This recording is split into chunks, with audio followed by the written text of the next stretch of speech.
Hola, buenas tardes a todos. Primero, disculpad, pero hemos tenido problemas técnicos después de 2 años y pico de pandemia, todavía siguen pasando cosas.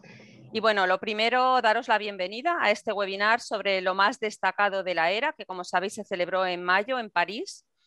Y bueno, quiero en primer lugar agradecer a GSK porque ellos han financiado este webinar con una beca no condicionada, así que nuestro agradecimiento de la SEN y el mío personal. Y bueno, sin más, quiero también agradecer a los ponentes por el esfuerzo que han tenido de sintetizar pues, cosas importantes del Congreso en unos pocos minutos. Y también quiero dar una bienvenida especial a los compañeros, a los nefrólogos de Latinoamérica.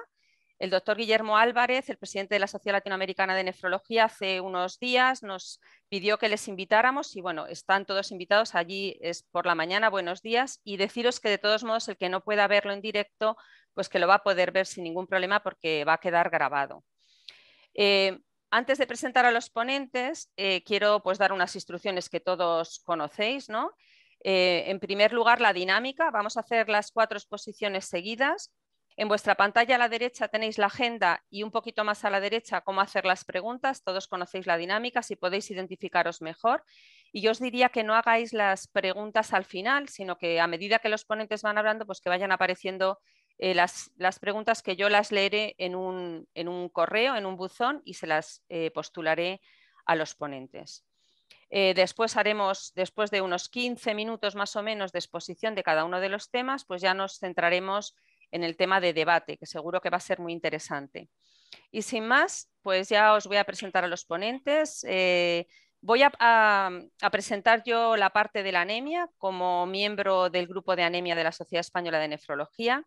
A continuación va a hablar Emilio Sánchez, que como sabéis, él es el jefe de nefrología del Hospital Universitario de Cabueñes y es nuestro responsable del registro de la Sociedad Española de Nefrología. Y además, Emilio es un experto en diálisis, sobre todo en diálisis peritoneal, y él nos va a resumir todo lo referente tanto a la diálisis peritoneal como a la hemodiálisis. A continuación, mi querida amiga Marian Goicoechea, que es jefe del Hospital General Universitario Gregorio Marañón. Bueno, tiene una trayectoria magnífica, investigadora sobre todo de estudios independientes que para mí tienen un enorme valor. Ella también es la responsable del comité de selección y es miembro de la junta directiva, además de otras muchas cosas. Y por último, os quiero presentar a Tino Villanego, que bueno, que es un joven nefrólogo. Yo diría que es una promesa, pero no, es una promesa actual, es del presente. Él trabaja en el Hospital Universitario Puerta del Mar de Cádiz, trabaja en concreto en el trasplante renal, que es el tema del que nos va a hablar. Y me gustaría decir que él ya estudió en Cádiz y que ya hizo su trabajo de fin de grado en nefrología, en concreto en hipertensión en el trasplante renal, y luego pues ha acabado como responsable de trasplante y además en este hospital, ¿no? Tiene, a pesar de su juventud, un montón de comunicaciones en congresos tanto nacionales como internacionales, y es un miembro activo de la JOVSEN, como no puede ser de otra manera, joven de la JOVSEN, también del grupo de trabajo de ejercicio físico y también del grupo de trasplantes Centra. Así que yo creo que tenemos unos ponentes magníficos y sin más voy a empezar yo compartiendo pantalla y hablando de lo destacado de la anemia. Bien, bueno, esta es la diapositiva que tenía de presentación, pero desde luego, sin duda alguna, mejor presentación que verles en vivo y en directo no hay, ¿no? Como os decía, presento la anemia como miembro del grupo de anemia de la SEN, y lo que ha habido en la ERA han sido 29 comunicaciones que he dividido en epidemiología 2, sobre el hierro 6, sobre los agentes estimulantes de la eritropoyesis 1, sobre los inhibidores de la prohidrosilasa del GIF 11, efecto de otros tratamientos sobre la anemia 4 y otros 5. Y luego ha habido 2 simposios, uno de GSK y otro de Astelas. A los 2 les quiero agradecer que me han proporcionado las presentaciones y he cogido alguna diapositiva porque obviamente en tan poco tiempo no se puede. He cogido lo que me ha parecido más destacado. Esta es una de ellas. Como veis, la prevalencia de anemia, esto es en el mundo, pues varía entre un 22,2%, como podéis ver, hasta un 73% en pacientes que tienen enfermedad renal crónica estadios 3 a 5. Y como sabéis, las guías KDIGO pues, establecen como tratamiento de primera línea el tratamiento con hierro bien oral o bien intravenoso, de segunda línea de los agentes estimulantes de la eritropoyesis, y utilizan como tratamiento de rescate las transfusiones sanguíneas. A mí me llamó mucho la atención estos datos que presentaron del Medicare en pacientes de 65 a 85 años, en el que hasta en un 22,2% tienen que recurrir a las transfusiones. Y empiezo comentándoos este primer trabajo que yo creo que responde a una pregunta que al menos nosotros en nuestro servicio nos hacemos con relativa frecuencia, y es si tenemos que tratar con agentes estimulantes de la eritropoyesis a los pacientes que tienen un fracaso renal agudo y anemia. Plantean este ensayo aleatorizado y multicéntrico y incluyen 134 pacientes. A unos les dan EPO 4000 a días alternos y a otros la atención estándar, y les hacen un seguimiento durante la hospitalización hasta el alta o hasta la muerte. Como veis, en la evolución que compara pacientes tratados y pacientes no tratados con EPO, pues no vemos ninguna diferencia ni en la necesidad de transfusiones, ni en la recuperación de función renal, ni en la diálisis, ni en la muerte. Luego, este trabajo pues, no ha encontrado diferencias significativas, luego no parece que apoye el que los tratemos. Este segundo estudio es de la Sociedad Portuguesa de Nefrología, el NEFROPOR Study, y lo que pretende es estimular la prevalencia de anemia en enfermedad renal crónica 3-4 en pacientes atendidos en consulta y caracterizar el tratamiento. Es un ensayo clínico retrospectivo y multicéntrico en 10 centros portugueses. Excluyen, como no puede ser de otra manera, el sangrado activo y los siguen durante 24 meses. Como podéis ver, de los 176 pacientes reclutados, un 67,6 corresponden al estadio 3 y un 32,4 al estadio 4. La etiología de la enfermedad renal pues, es la que es habitualmente, con muchos diabéticos, casi un 40%. Y aquí vemos cómo en el 45% tuvieron anemia en el momento de la presentación, y la prevalencia general de la anemia a lo largo de los 24 meses fue del 61,9. En la gráfica que muestro con colores, veis cómo en los tres años de seguimiento, el inicio del 0 a 12 meses y hasta los 24 meses, la prevalencia de anemia es muy alta, supera el 40% en todos los casos, y vemos cómo a lo largo del tiempo pues, aumenta el tratamiento con darbepoyetina, disminuye la EPO alfa y beta, el hierro carboximaltosa y el hierro oral. La conclusión, que probablemente tendríamos una conclusión parecida a nosotros, es que a pesar de tratar existe una elevada prevalencia de anemia en estos estadios. Este es un trabajo español y bueno, simplemente un comentario de que ellos analizan el efecto que pueda tener el paricalcitol sobre la anemia. No me voy a detener, pero bueno, lo tenéis ahí en la diapositiva. Hace distintos grupos y observa que en los pacientes que tienen hiperparatiroidismo en tratamiento con paricalcitol aumenta la hemoglobina 1,3. Y bueno, plantea la posibilidad de reutilizar también el paricalcitol en el tratamiento de la anemia renal.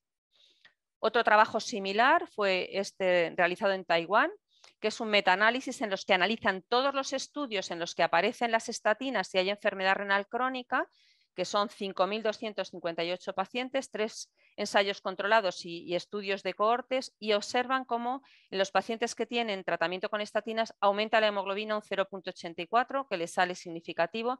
Y algo también que me parece interesante es que en el grupo de estatinas la ferritina aumenta 10 miligramos decilitro, mientras que en el grupo de estudio disminuye. No se sabe cuál es la causa, pero todos sabemos que tanto las estatinas como el paricalcitol podrían tener algún efecto antiinflamatorio. Este es un estudio que probablemente luego Emilio, cuando hable de la diálisis, haga hincapié en la importancia de la función renal residual. Y no hay nada en la literatura, al menos que yo conozca, en el que analizan el efecto que tiene el hierro carboximaltosa a dosis altas de 100 miligramos sobre la función renal residual. Evalúan a los pacientes al inicio y a las 24 semanas. Son 140 pacientes con una edad media de 77. El 55,7 son tratados con hierro ferrosimaltosa en dosis de 1.000 miligramos y el resto con 500. Como veis aquí hay una diferencia estadísticamente significativa en cuanto a los niveles de hemoglobina a las 24 semanas, que aumentan 1,54, significativo con respecto a la dosis de 500, y aumenta el filtrado glomerular, un dato que no se observa con esta dosis más alta de hierro carboximaltosa. Luego hay un impacto positivo en la función renal tras 6 meses de administración. Este es uno de los trabajos que me parece más importante. Además, este trabajo yo creo que es el futuro, sin duda alguna.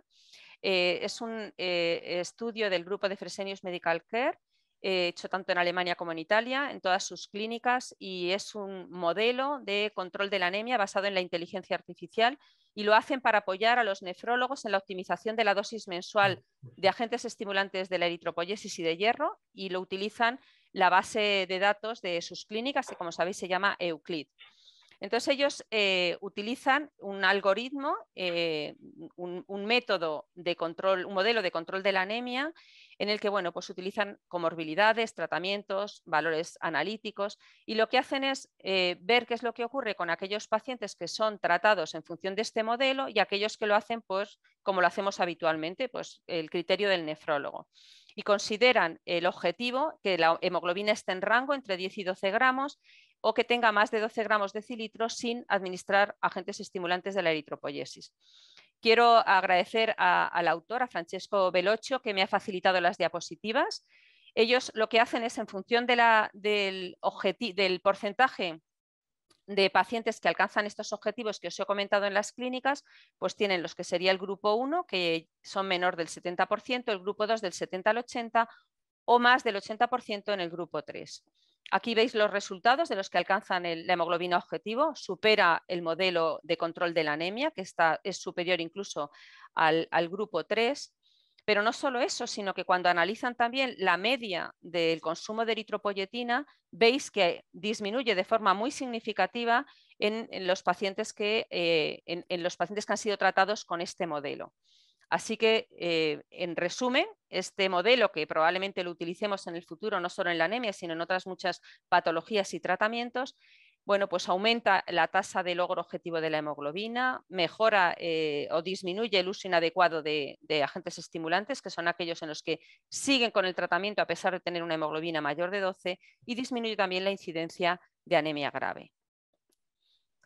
Voy a comentar dos pinceladas de los dos simposium, que los dos fueron sobre inhibidores de la prolilhidrosilasa del GIF, para luego comentar los trabajos que versaron sobre este tratamiento. Entonces, el primero de Astellas pues nos habla de la importancia de los GIF en la regulación tanto de la producción de eritropoyetina, tanto en los receptores como la síntesis de hemoglobina, y también en la disponibilidad de hierro, captación a nivel intestinal, transporte de hierro y la movilización de hierro de la médula ósea. Comentaron también la importancia de ceñirse a unos objetivos que, como veis, ahí nos dicen las guías dónde nos tenemos que situar, entre 10 y 12 todas las guías, salvo las CADIGO que lo bajan a 10 hasta 11,5. ¿Por qué? Pues porque el aumentar por encima de estos límites se ha asociado con eventos trombóticos. Y luego, cómo no, hablan ambos simposios del mecanismo de activación del GIF, que ocurre cuando disminuyen los niveles de oxígeno. Cuando hay un nivel normal de oxígeno, se produce una degradación de la subunidad alfa del GIF, mientras que cuando los niveles son bajos, pues no, o lo que ocurre es que se unen ambas subunidades y esto hace que se produzca una mayor transcripción y se produzca un aumento de la eritropoyesis, de hemoglobina y de formación de glóbulos rojos. La importancia de los inhibidores de la prolilhidrosilasa del GIF, que también a nivel de la ferrocinética disminuyen la hepcidina. Entonces, en los pacientes que son tratados, como veis, hay mayor hierro endógeno disponible, por lo que tendrían unos menores requerimientos de hierro intravenoso. Y ahora comentar del simposium de GSK, que en primer lugar hizo una magnífica introducción Christopher Banner, también hablando de esta nueva clase terapéutica, insiste en la importancia de estos fármacos, que lo que hacen, a mí me gustó mucho porque hablaba de, bueno, que mimetizan la hipoxia, ¿no? Son hipoxicomiméticos por el mecanismo que hemos comentado, y de esta forma estimulan la producción de eritropoyetina endógena y mejoran la movilización del hierro. Y luego plantean algo que yo creo que en la mente de todos está, que estos tienen un mecanismo más fisiológico, puesto que no elevan directamente la producción de glóbulos rojos, sino que elevan la producción de eritropoyetina, por lo que se postula que podríamos no tener esa posibilidad de sobretratar a los pacientes con estos fármacos. De nuevo, me parecen muy buenas las imágenes, como en situación de hipoxia, ¿veis? Cuando falta el oxígeno, que no se produce la hidroxilación. Y al igual, cuando en vez de que haya falta de oxígeno, lo que hacemos es inhibir directamente la prolil hidroxilasa, no se va a degradar la subunidad alfa, por lo cual se va a unir, se va a producir esta forma dimérica, que es la que va a llevar a que se aumente la transcripción y se produzca un aumento de la eritropoyesis. Así, a modo de resumen, los inhibidores del HIF tendrían a nivel de la ferrocinética, a nivel del hierro, pueden tener un impacto ya no solo sobre el déficit de hierro absoluto, sino también sobre el déficit funcional de hierro, que quizás es el problema que sufrimos más en el momento actual con nuestros pacientes. Y lo va a hacer actuando directamente, bien a través de la regulación de las proteínas de la homeostasis del hierro, como la transferrina o la ferroprotina, como inhibiendo o suprimiendo esta hepcidina. A continuación, Kirsten Johansen hizo también una presentación interesante, que solo he cogido 3 diapositivas, sobre tratar por qué y los cambios en el manejo. Nos comentó la importante carga que supone la anemia para el paciente. Como le veis, lleva ahí en la mochila esa carga de la anemia, que supone pues, una merma en su calidad de vida, pero también es una carga pesada para el sistema sanitario, que estos pacientes estén infratratados, que ya lo hemos visto por lo que los datos que os he presentado del estudio de Portugal o la primera diapositiva, como infradiagnosticados. Cómo aumenta la aparición de anemia a medida que evoluciona la enfermedad renal crónica. Y me llamó muchísimo la atención este dato que nos da del estudio DOPS, en el que yo he participado durante muchos años, en el que nos dice que en el año 2021 los datos de que aproximadamente el 40% de los pacientes incidentes en diálisis lo hacen con una hemoglobina menor de 10 gramos de decilitro. Yo espero y quiero pensar que esto no es así en España, porque como veis, el tener unos niveles bajos de hemoglobina se asocia con una elevada morbimortalidad, todas las causas de muerte. En azul tenemos los pacientes que están en diálisis y en naranja los que todavía no están en tratamiento renal sustitutivo. Vemos cómo aumentan todas las causas de muerte, la muerte cardiovascular, la hospitalización, los eventos cardiovasculares mayores y también la progresión de la enfermedad renal crónica. Y en este estudio, que también es un estudio del DOPS, que como veis incluye las fases 4 y 5, nada más y nada menos que 4.604 pacientes de 21 países desde los años 2009 a 2015, pues aquí vemos como el riesgo relativo de morirse en pacientes que tienen una anemia con hemoglobina por debajo de 8 es de 2. Y además, como sabéis, todos los estudios del DOPS los ajusta muy bien por todas las comorbilidades incluidas, pues la proteína C reactiva, la diabetes, enfermedad coronaria, etcétera. El gran problema que tenemos es que todavía hay un 20% de pacientes que no responden de forma adecuada. En estos pacientes se utilizan dosis que se multiplican por 3, la dosis de agentes estimulantes de la eritropoyesis, y tanto el tener una pobre respuesta como el utilizar grandes dosis se va a asociar, como hemos visto, a mayor mortalidad y mayor morbilidad. Termino los simposios con esta magnífica diapositiva resumen de todos los ensayos clínicos que se han realizado con los 3 fármacos inhibidores de la prolil hidroxilasa del HIF, daprodustat, vadadustat y roxadustat. Aquí tenéis, no me entretengo, las poblaciones todas superiores a 7.000 pacientes. ¿Con qué comparan? Salvo el vadadustat, que compara solo con Darbe, y los demás comparan tanto con Darbe como con alfa. Y he de deciros que no hubo nuevos estudios en este congreso, y lo que voy a comentar es simplemente análisis exploratorios post-hoc de algunos de estos estudios que os muestro en la diapositiva.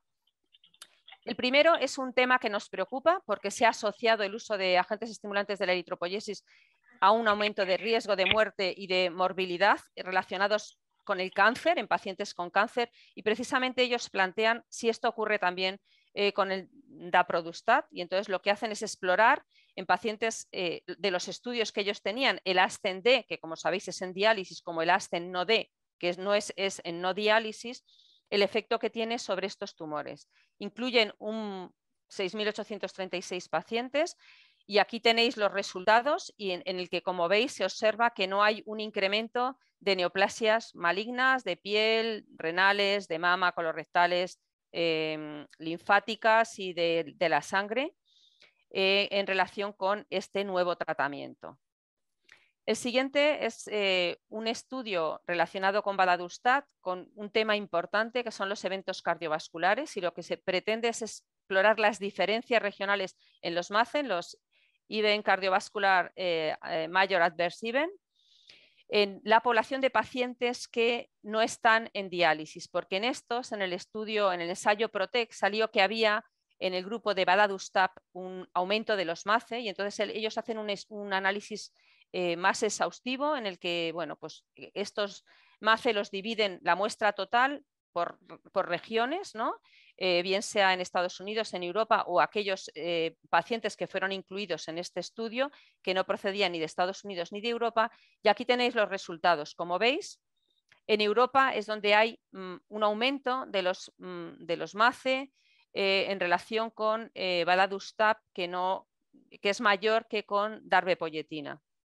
No se sabe muy bien cuál es la causa, pero sí que hay diferencias regionales, como es que muchos más pacientes estaban en tratamiento con darbepoetina en el grupo de vadadustat.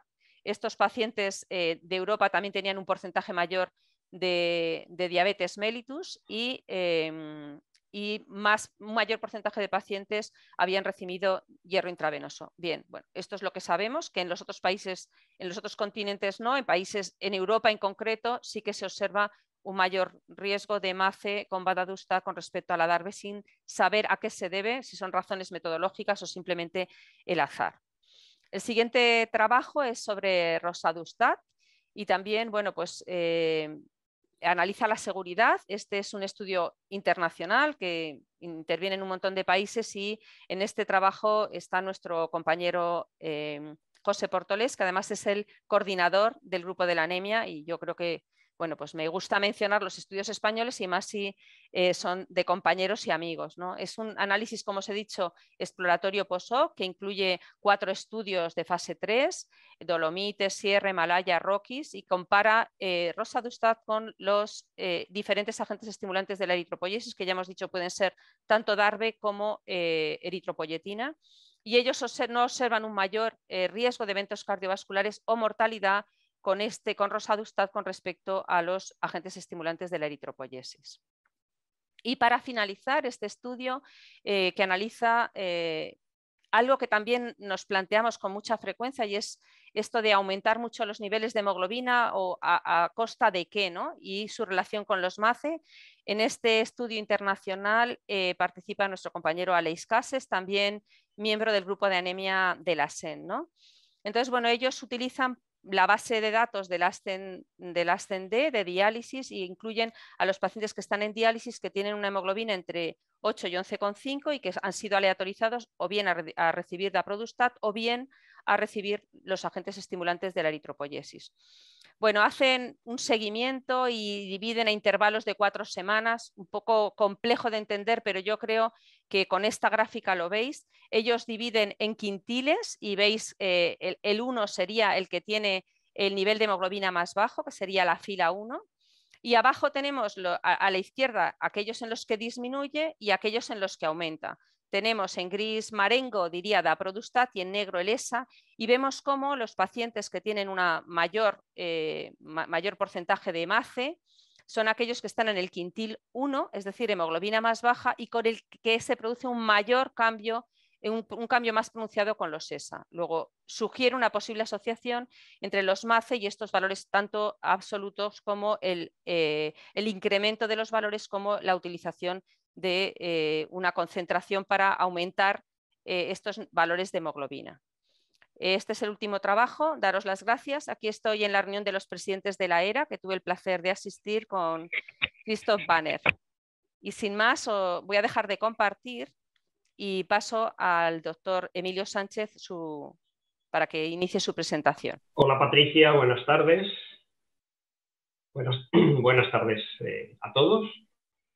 Voy a compartir mi presentación. Por favor, avisadme cuando se vea.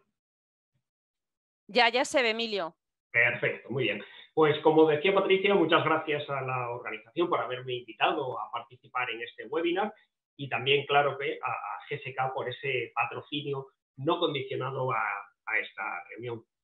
Durante los próximos minutos voy a hablar de diálisis, y para ello me voy a referir a la función renal residual, a la fragilidad y, como no, a las distintas modalidades de diálisis: diálisis peritoneal, hemodiálisis domiciliaria y hemodiálisis en centro. Pero permítanme que empiece con una reflexión. Según el último registro de la ERA, que corresponde a finales del año 2019, la prevalencia de tratamiento renal sustitutivo en Europa era de casi 900 casos por millón de población. Esto supone que en Europa hay más de 600.000 enfermos en tratamiento renal sustitutivo, de los cuales casi el 60% están en hemodiálisis. Esto supone más de 350.000 enfermos en hemodiálisis y aproximadamente unos 30.000 en diálisis peritoneal. Y a la hora de escudriñar cuáles eran las mesas, los simposios relacionados con la diálisis en el Congreso de la ERA del año 2022, me he quedado un poco decepcionado, porque la representación de la diálisis en este congreso ha sido escasa. Ha habido un curso precongreso o del primer día de congreso donde se ha hablado tanto de hemodiálisis como de diálisis peritoneal. Ha habido 2 talleres de acceso vascular en el que José Ibeas ha participado de forma muy activa. Ha habido comunicaciones orales de diálisis peritoneal, fragilidad y sobre el acceso vascular, y simposios sobre diálisis domiciliaria, complicaciones cardiovasculares en diálisis, haciendo especial referencia a la hipertensión únicamente, sobre la elección de tratamiento renal sustitutivo y nuevamente la fragilidad en diálisis. Como se puede ver en este pequeño resumen, la hemodiálisis está claramente infrarrepresentada en este congreso. Y no sé si esto ha ocurrido por falta de sensibilidad de los organizadores, por falta de iniciativa de los profesionales o por falta de inversión y novedades por parte de la industria. Pero esta es la situación. Por eso me satisface enormemente que dentro de la Sociedad Española de Nefrología se haya creado el grupo de hemodiálisis en centro y que aquí en España podamos presumir de la calidad de la hemodiálisis que hacemos, y probablemente en los años que vienen todavía lo hagamos mucho mejor y podamos comunicarlo en próximos congresos de la Sociedad Europea de Nefrología. Sin duda, el curso inicial sobre hemodiálisis y diálisis peritoneal me ha parecido uno de los aspectos más interesantes.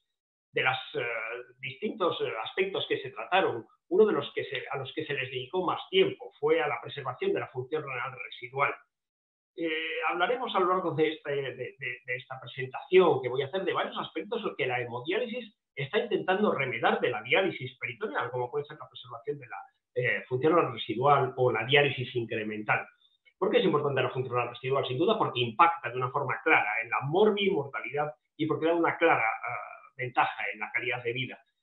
Esto se produce por distintos mecanismos que va desde el aclaramiento de solutos y la eliminación de líquidos, y contribuye a un mejor control de la anemia, y hace un momento hablaba Patricia de esto, de la nutrición, y efectos muy favorables en cuanto a la inflamación.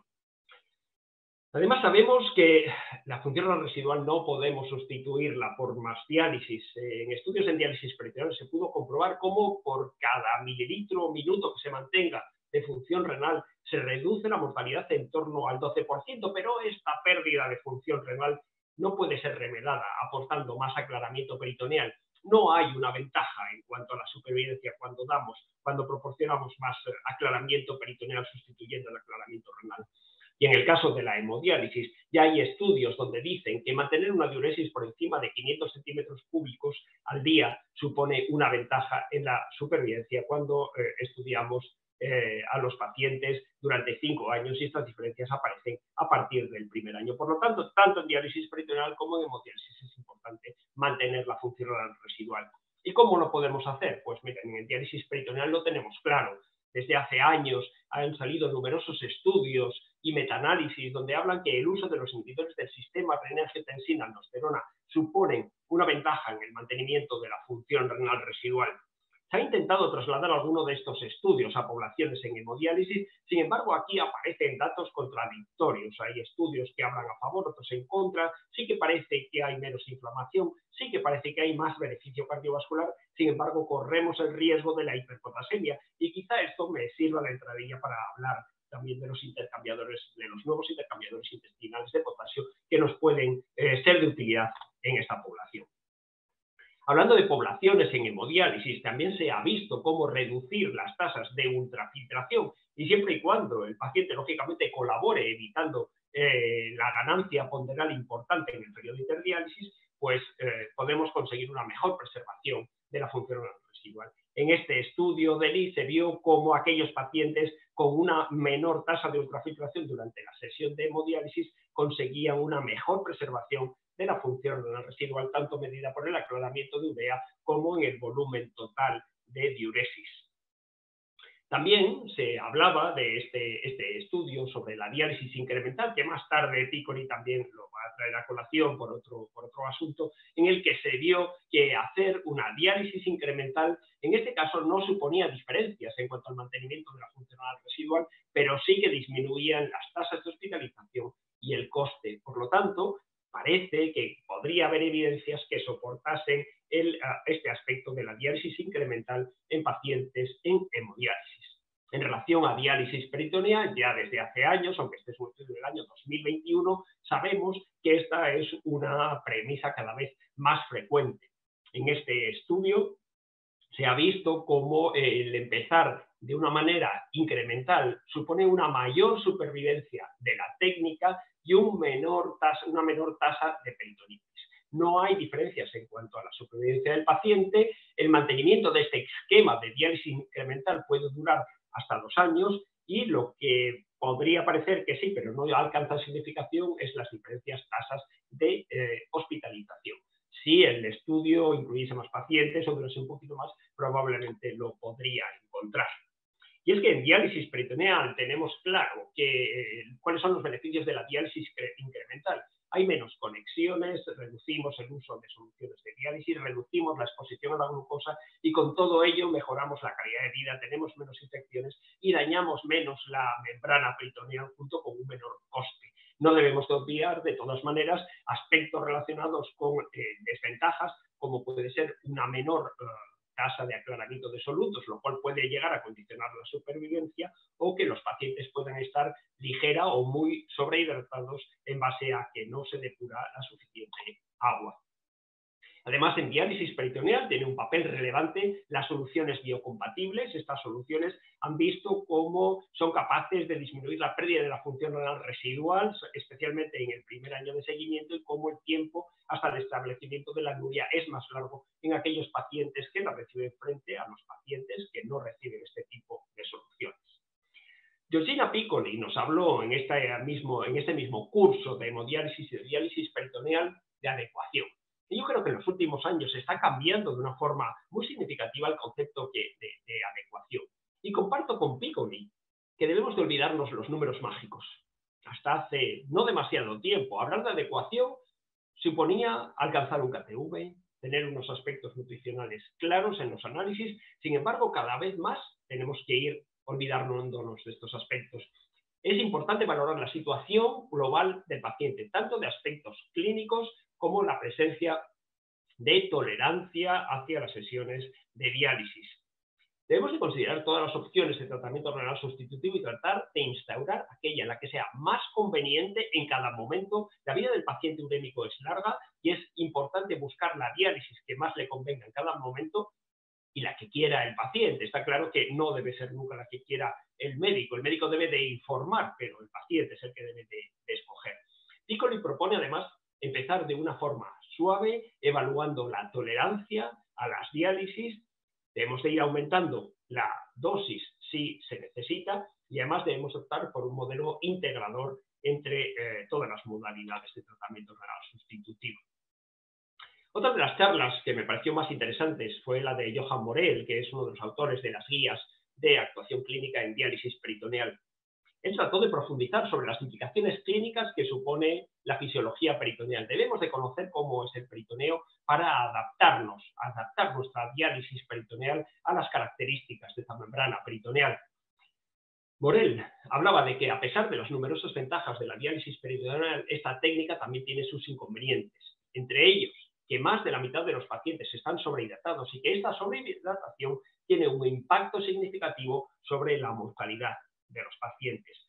Por lo tanto, es importante evaluar el grado de sobrehidratación e intentar controlar este aspecto. Sin duda, la medicina personalizada, conociendo las características de cada paciente, nos va a ayudar a buscar la mejor opción posible para cada paciente y en cada momento. En el caso de la diálisis peritoneal es fundamental realizar estudios funcionales y detectar posibles fallos de ultrafiltración para evitar esta sobrehidratación. Y podemos clasificar los pacientes que no ultrafiltren entre aquellos que tienen un alto transporte peritoneal inicial, aquellos que tienen una insuficiencia peritoneal adquirida o aquellos que tienen una baja ultrafiltración intrínseca. En el primer caso, en el caso de los pacientes con alto transporte inicial, se sabe que esta situación se debe a la presencia de inflamación peritoneal, se relaciona con el sexo, la raza, la presencia de diabetes y la obesidad. Y cada vez más se habla de los genes, y estos son datos del estudio PIDOPS, donde se ve que hay una asociación de 4 loci de los cuales se heredan en el 20% de los hijos y que se ve que pueden tener un impacto en la presencia de este alto transporte inicial. En este tipo de pacientes debemos hacer intercambios cortos con glucosa y largos con icodextrin. La insuficiencia adquirida de la membrana peritoneal se relaciona con cambios estructurales y funcionales, la transición epitelio-mesenquimal, la fibrosis, la peritonitis encapsulante. En este tipo de pacientes debemos de reducir la exposición a la glucosa, utilizar soluciones más biocompatibles y prevenir las peritonitis.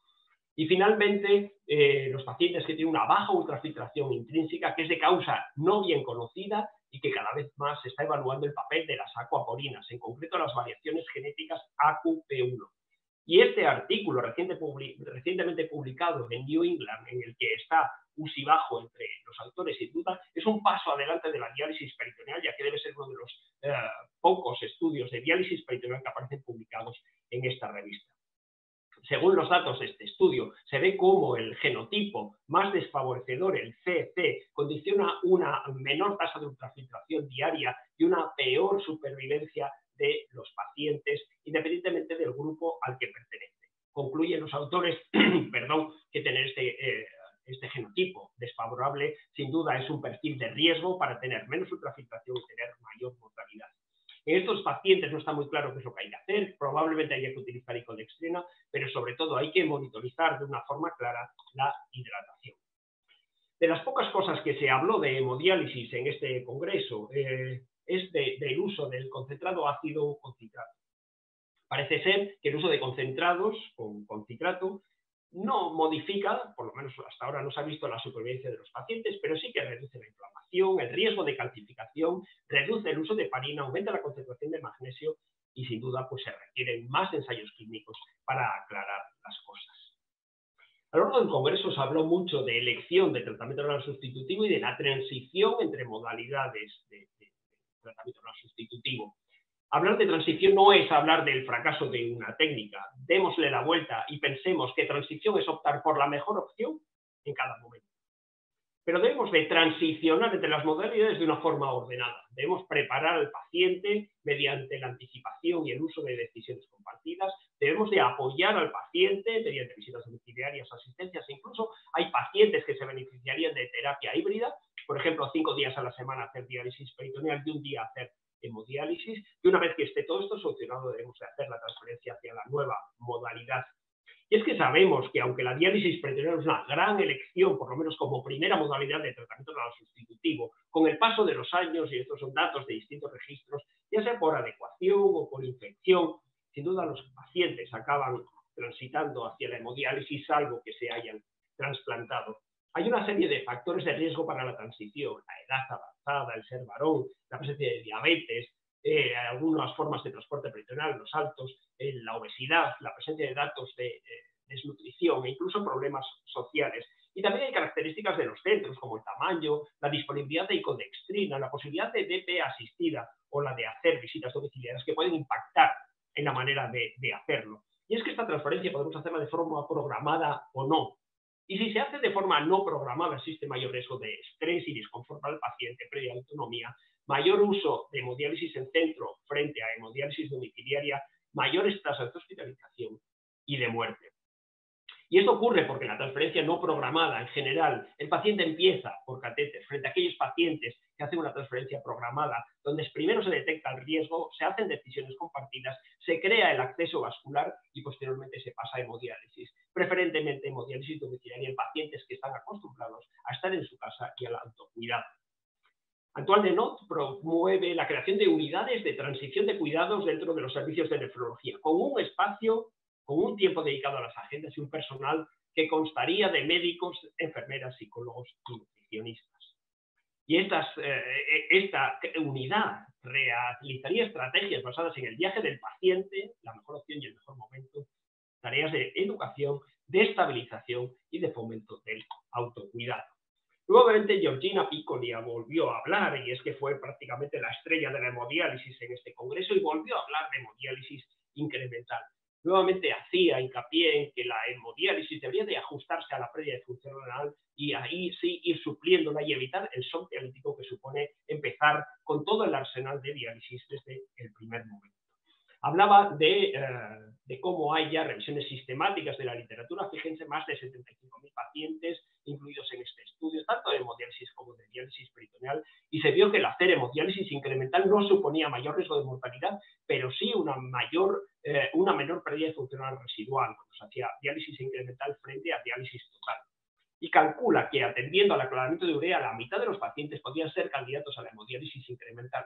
Si tuviéramos en cuenta el aclaramiento de urea, pero también el volumen o el estado de hidratación y la presión arterial, por lo menos el 30% de los pacientes podrían beneficiarse. Y nuevamente sacó a colación este estudio de Vilar, publicado el año pasado, que, como decía, la diálisis incremental suponía unas menores tasas de hospitalización y una menor terapia de coste. Hablaba Piccoli de que la hemodiálisis debe remediar lo que hace la diálisis peritoneal, y es que la diálisis peritoneal, en las últimas guías del año pasado de adecuación, sin duda se hablaba de la diálisis incremental y de las decisiones compartidas con el paciente para que todo esto impactase de una forma adecuada en la calidad de vida.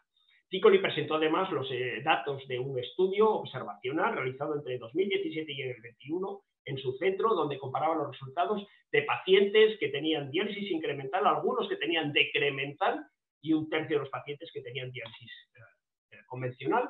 Y se vio que los pacientes con hemodiálisis incremental eran pacientes que tenían más inicio programado, más seguimiento en nefrología, más seguimiento en la consulta ERCA y mayor filtrado glomerular al inicio de la diálisis. Estos son pacientes candidatos. Se vio que la supervivencia era similar en los grupos que utilizaban un modelo de diálisis incremental frente a los del modelo estándar, y que aproximadamente se tardaba un año, la mitad de los pacientes tardaban un año en tener una terapia estándar, y todo ese tiempo pues suponía una ventaja en cuanto a los costes, menos costes sanitarios, y sin duda el estar seguido de una forma clara en la consulta ERCA condicionaba mayor disponibilidad de hemodiálisis incremental.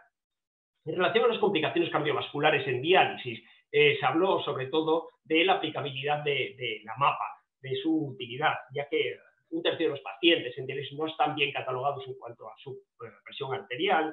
Hay muchos pacientes con patrón no Dipper o Reiser, que comentó que la presión arterial prediálisis predecía mejor los eventos cardiovasculares que la presión en consulta o cuando llegan a diálisis, y todo esto son aspectos que son importantes. Sin embargo, no todos los pacientes son susceptibles de poner MAPA, porque en algunos países o en algunos centros puede haber dificultades para el reembolso, puede que no se tengan de estos dispositivos, que no se sepan interpretar, el coste, aspectos técnicos, que algunos pacientes no lo toleran o que algunas arritmias impiden su uso generalizado.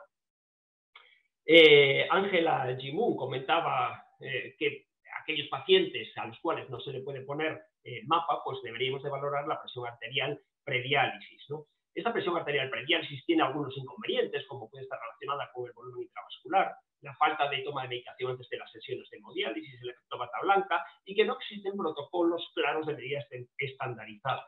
Sin embargo, sí que sabemos que aquellos pacientes que tienen valores bajos o valores altos de presión arterial al inicio de la sesión de hemodiálisis tienen una mayor mortalidad cuando se comparan con los valores medios entre 130 y 140 de presión arterial sistólica, que sin duda tienen un beneficio en cuanto a la supervivencia. Y presentó los datos también de este estudio, donde casi 10.000 pacientes fueron seguidos en cuanto a su presión arterial sistólica y diastólica, y se vio cómo existía un modelo de riesgo de mortalidad en U para la presión arterial sistólica cuando se comparaba con mortalidad por cualquier causa, y de las dos, sistólica y diastólica, para la mortalidad cardiovascular. Y un modelo de riesgo en el E para la presión arterial diastólica cuando se comparaba con la mortalidad por cualquier causa. Y además hacía colación a todo esto porque hay algunos factores que son modificables en cuanto a la presión arterial al inicio de la sesión de diálisis. Se vio que la presión arterial prediálisis estaba asociada a más obesidad, producto calcio-fósforo y a una presencia de hemoglobina baja, y esta tensión podía estar más baja cuando proponíamos una mayor ultrafiltración, cuando la hemoglobina estaba alta o cuando los pacientes recibían tratamiento antihipertensivo, salvo beta bloqueantes inhibidores del sistema de angiotensina-aldosterona. Por lo tanto, actuemos sobre estos factores modificables para intentar mejorar el pronóstico cardiovascular de los pacientes en hemodiálisis. Nuestra compañera Fernanda Sloan habló en el Congreso de la expansión de las terapias domiciliarias en Europa. Como ven, mucho tratamiento domiciliario en este congreso. Fernanda hablaba de que existen numerosas ventajas que avalan el uso de estas terapias, que además es coste efectiva, aunque la penetración es muy variable en función del país.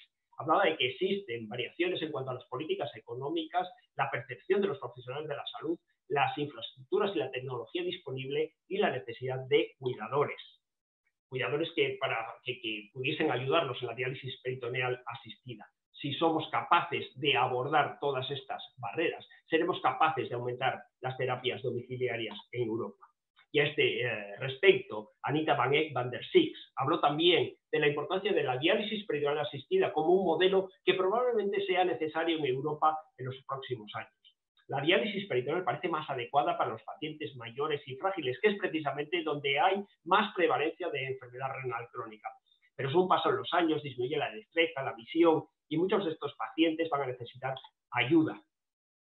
Un modelo de diálisis peritoneal asistida por un profesional, ya que habitualmente en nuestro país y en muchos de ellos la asistencia se hace por la familia, pero si lo hacemos de forma asistida por el sistema, por un profesional, comparado con la hemodiálisis en el centro, supone unas similares tasas de hospitalización y un menor coste, y comparado con la diálisis peritoneal sin asistencia, pues tiene unas similares o mejores tasas de infección, mayor mortalidad, pero con mayor comorbilidad, son pacientes que están peores, y una calidad de vida similar.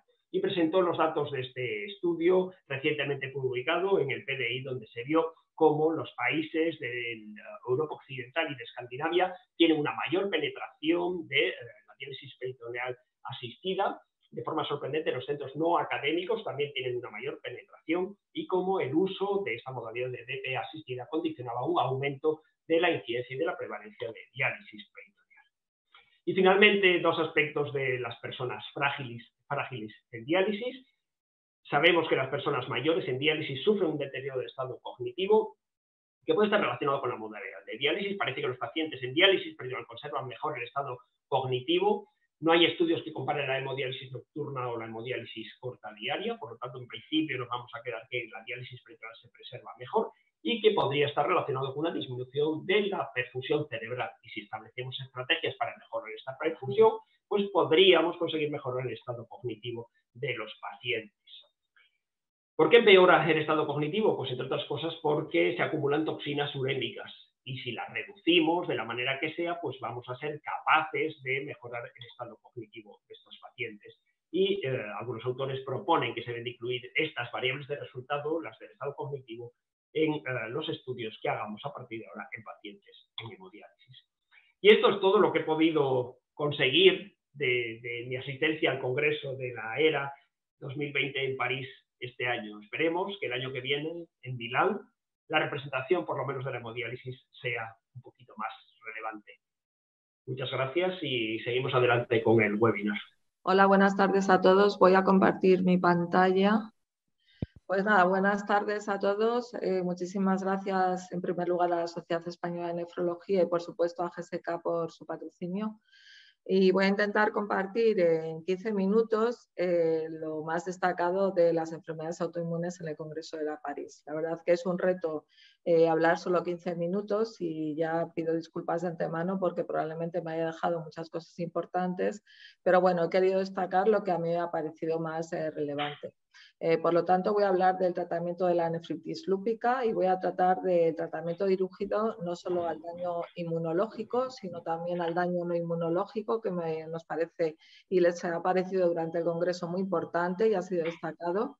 Respecto al otro gran tema que voy a hablar, que es la vasculitis, hablaré de Avacopan, del ensayo clínico del Advocate, y dos comunicaciones orales que me han parecido interesantes, una en la que destacan el perfil clínico y histológico de las vasculitis ANCA negativas y otra comunicación sobre los factores predictores de la repoblación de los linfocitos B tras el tratamiento con rituximab.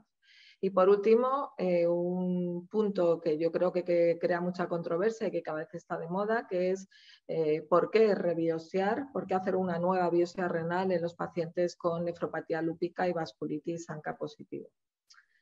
Bien, empezando con el tratamiento de la nefritis lúpica, pues Joaquín Anders junto con Enrique Morales compartieron este simposio patrocinado por GSK y bueno, me parece súper importante el mensaje de Joaquín Anders respecto a preservar la función renal en la nefropatía lúpica. Como sabéis, cada brote de nefropatía lúpica supone una pérdida de nefronas que unido a la pérdida podocitaria y al envejecimiento renal, es decir, a la pérdida de la función renal con la edad, hace que si estos pacientes tienen muchos brotes, pues acaben en terapia renal sustitutiva en edades precoces. 3 mensajes importantes que, aunque parecen lógicos y de perogrullo, a veces se nos olvida. La nefropatía lúpica no es una enfermedad, es una complicación del lupus eritematoso sistémico que afecta a muchos órganos y eso lo tenemos que tener en cuenta cuando veamos un paciente en nuestra consulta. Si tratas la actividad del lupus, tratas la nefropatía lúpica y viceversa, y la nefropatía lúpica implica terapia también para la enfermedad renal crónica. Es una causa de terapia renal sustitutiva, por lo tanto, todos los tratamientos dirigidos a frenar la progresión de la enfermedad renal crónica, que no son tratamientos inmunológicos, tienen importancia. Por lo tanto, para tratar la nefropatía lúpica debemos tratar en la nefropatía lúpica proliferativa el daño mediado por la inmunidad, pero también el daño no inmunológico, minimizar la actividad del lupus y prevenir la recaída y atenuar la progresión de la enfermedad renal crónica y de la enfermedad cardiovascular. Respecto al tratamiento inmunológico, 3 ensayos clínicos con 3 fármacos han salido recientemente publicados. Uno es el belimumab, con el ensayo clínico BLISS, otro voclosporina con el ensayo clínico Aurora y anifrolumab con el ensayo clínico TULIP. De belimumab hablaré más tarde, bueno, a continuación, porque podemos decir ya que es el único fármaco autorizado en Europa para el tratamiento de la nefropatía lúpica. Voclosporina es un anticalcinurínico que bueno, pues inhibe la proliferación, actúa para impedir la proliferación de las células T. Esta anticalcinurínico en este ensayo clínico en Aurora ha demostrado sobre todo una disminución rápida de la proteinuria y eficaz. Tenemos todavía o no tenemos datos sobre su eficacia en la disminución de los brotes de nefropatía lúpica o sobre su eficacia a largo plazo. Y por último, anifrolumab es un antiinterferón alfa, por lo tanto es un antiinmunidad antiviral. En el ensayo clínico publicado recientemente en esta revista reumatológica, el TULIP nefropatía lúpica, una fase 2, en la cual bueno, parece que es capaz de aumentar el porcentaje de remisiones clínicas. Tenemos algunas preocupaciones sobre este fármaco todavía en desarrollo, por ejemplo, el aumento del número de infecciones virales, en este caso en este ensayo clínico, infecciones por citomegalovirus al inhibir el interferón alfa. Bien, belimumab, he dicho que es el único fármaco autorizado en Europa para el tratamiento de la nefropatía lúpica.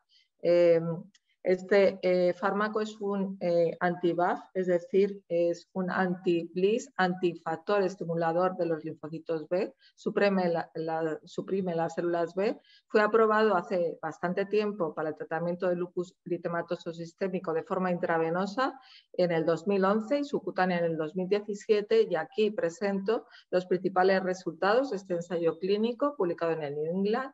Un 74% de los pacientes fueron randomizados a tratamiento con belimumab, que se administra intravenosamente más terapia estándar, versus placebo más terapia estándar, y consiguió en 104 semanas un porcentaje del 74% mayor de remisiones clínicas completas, con un moderado efecto antiproteinúrico. Importantísimo la reducción de los esteroides, de tal forma que a partir de la semana 24 la dosis de prednisona se disminuía a menos de 10 miligramos al día, y una reducción en el endpoint renal y compuesto con muerte y eventos renales de un 49%. Este es el ensayo clínico original y el doctor Enrique Morales en este simposio nos presenta un análisis post-hoc publicado en el Kidney Internacional recientemente de este ensayo clínico en el cual se analiza el porcentaje de brotes de nefropatía lúpica a largo plazo en el grupo randomizado a belimumab respecto al grupo randomizado a placebo. Como veis aquí hay una reducción en el 55% de riesgo de brotes de nefropatía lúpica en el grupo tratado con belimumab. Resultados muy beneficiosos y muy significativos, por lo que hemos visto previamente, de que cada brote de la nefropatía lúpica supone una pérdida de nefronas, una pérdida de función renal. Pero además también se analizaron dos endpoints renales. En primer lugar, la disminución en un 30% del filtrado glomerular y la disminución de un 40%, con una reducción en el riesgo de esta caída del filtrado glomerular de un 48% en el grupo tratado con belimumab respecto al grupo tratado con placebo y una reducción del 62% en el grupo respecto al endpoint de caída de un 40% del filtrado glomerular.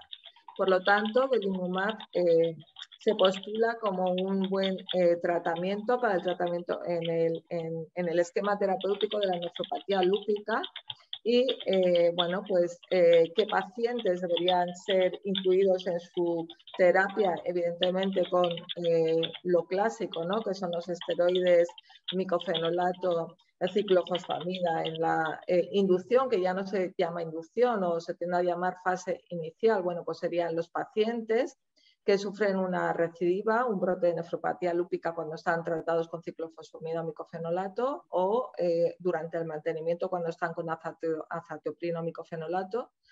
Los pacientes que tienen manifestaciones extrarrenales, porque como ya he dicho, este fármaco ha sido probado y lleva siendo utilizado por los reumatólogos desde hace bastante tiempo con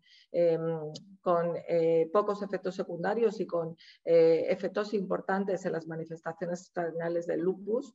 Aquellos pacientes que van a requerir altas dosis de corticosteroides o que son intolerantes a los corticosteroides o que tienen riesgo, por ejemplo, pacientes obesos o diabéticos, de tener efectos secundarios a los mismos, y aquellos que tienen un aumento de riesgo de desarrollar nuevos brotes de nefropatía lúpica.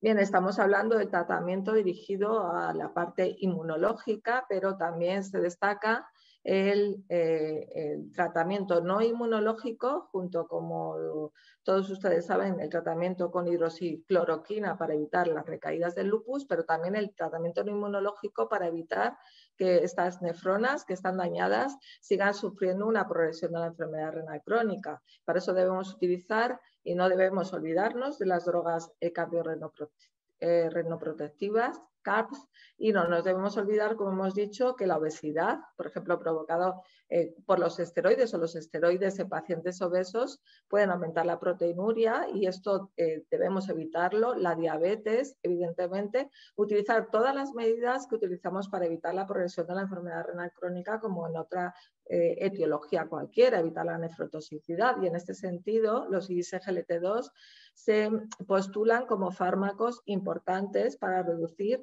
la carga metabólica y hemodinámica que sufren las nefronas en el paciente que ha tenido diferentes brotes de nefropatía lúpica. Esto sería un símil que me ha parecido muy interesante, la misma idea que usar beta bloqueantes, ¿no?, para reducir la carga del corazón en la insuficiencia cardíaca.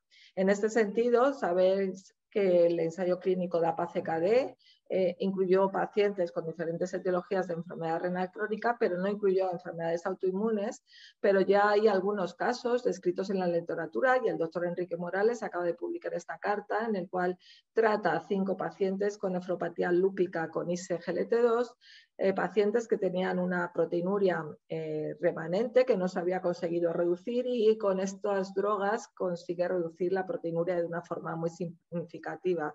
Por lo tanto, además del tratamiento inmunológico, no nos debemos olvidar del tratamiento para evitar la progresión de la enfermedad renal crónica en el lupus. Cambiando de tercio, nos vamos a las vasculitis, y en las vasculitis, bueno, pues el fármaco estrella y que tuvo varios, aparte de simposio, varias comunicaciones durante el congreso, fue Avacopan. Avacopan, sabéis que es un anti-C5, anti el receptor de C5, anticomplemento, que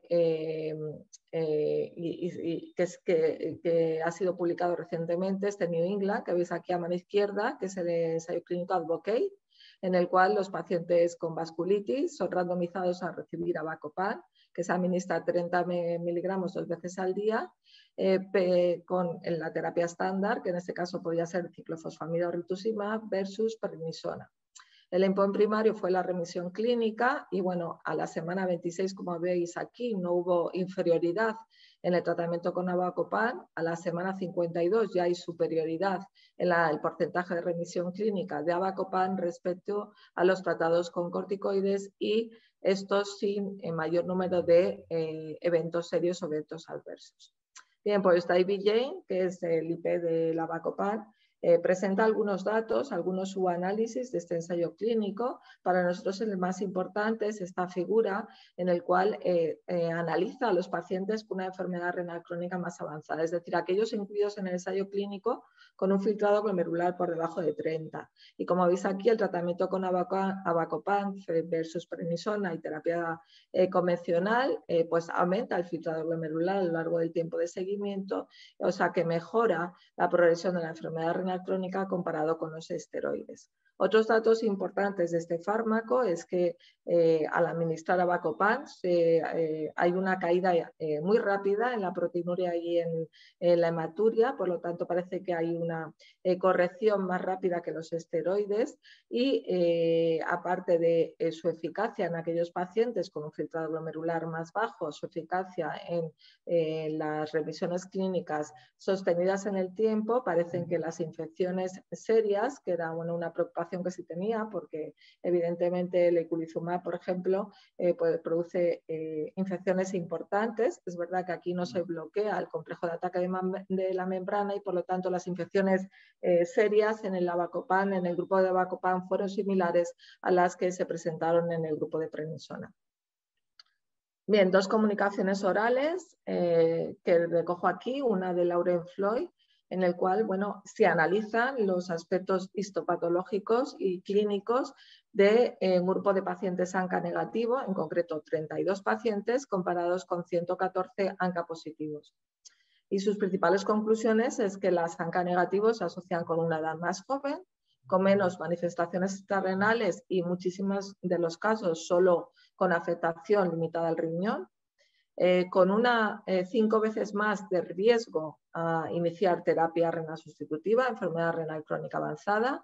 Esto es muy significativo. A nivel histológico había mayor porcentaje de glomérulos anormales comparados con los vasculitis ANCA positivo, pero también no había diferencias ni en la atrofia tubular ni en la fibrosis intersticial comparada con los ANCA positivos. La incidencia global de estas vasculitis respecto a todas las ANCA positivos era de un 20% y destaca y señala como mensaje fundamental que estas vasculitis ANCA negativos tienen un pronóstico renal peor que las ANCA positivos y por lo tanto hacemos hincapié en que no nos debemos olvidar del tratamiento y que debemos ser bastante intensos en el tratamiento de inducción de estas vasculitis. Otra comunicación oral que quiero destacar es esta, en el cual la realizó Federica Messia y lo que analiza es en las vasculitis tratadas con rituximab, en este caso 71 vasculitis ANCA positivos, los predictores de la repoblación de los linfocitos B tras solo un ciclo de tratamiento con rituximab.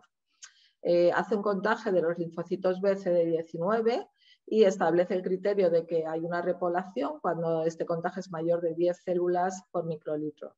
Es importante porque hacen un seguimiento muy extenso, de tal forma que miden este contagio cada 6 meses durante los 3 primeros años tras haber recibido rituximab y luego lo sigue 55 meses. Sus principales conclusiones son que en estas vasculitis un curso simple de rituximab produce una heterogeneidad y una amplia variación en la repoblación de los linfocitos B.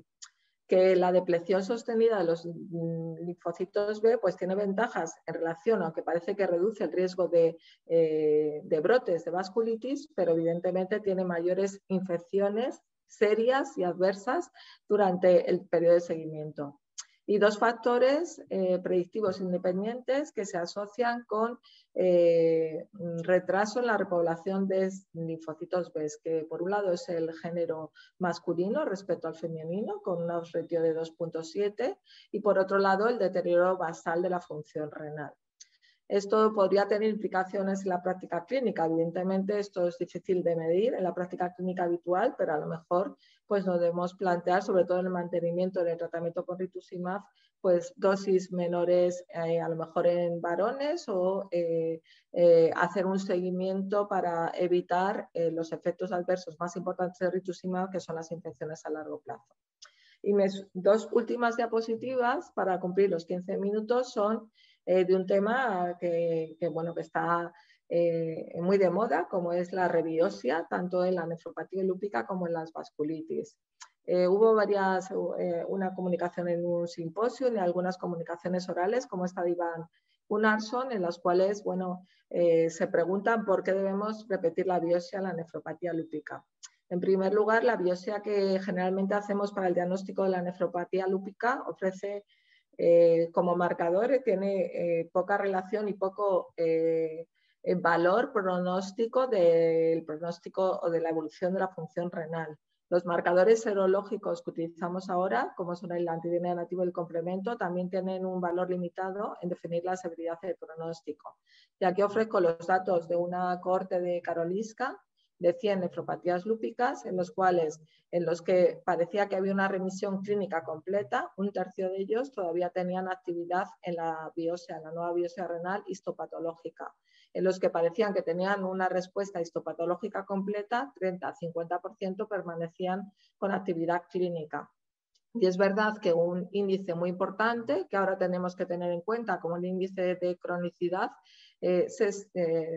parece que es un buen predictor de pronóstico renal a largo plazo. Por lo tanto, habiendo visto que el riesgo de tener una nefropatía o un brote de nefritis lúpica es muy importante, porque cada brote produce una caída del filtrado glomerular y por lo tanto una mayor probabilidad de entrar en terapia renal sustitutiva, la rebiopsia, o sea, la biopsia renal por protocolo a los 12 meses o no sé cuándo, pero habrá que establecerlo, es la única forma para asegurar las remisiones clínicas y sobre todo, más importante, para ver cuándo debemos suspender el tratamiento de inmunosupresión sin el riesgo de que el paciente tenga un brote de nefropatía lúpica. En ese sentido, hay un ensayo clínico ya en marcha, que es el REBIOLOOP, en el cual se va a hacer de forma por protocolo una rebiopsia en todos los pacientes con nefropatía lúpica, pero sus datos tenemos que esperar allí a por el año 2028. Por lo tanto,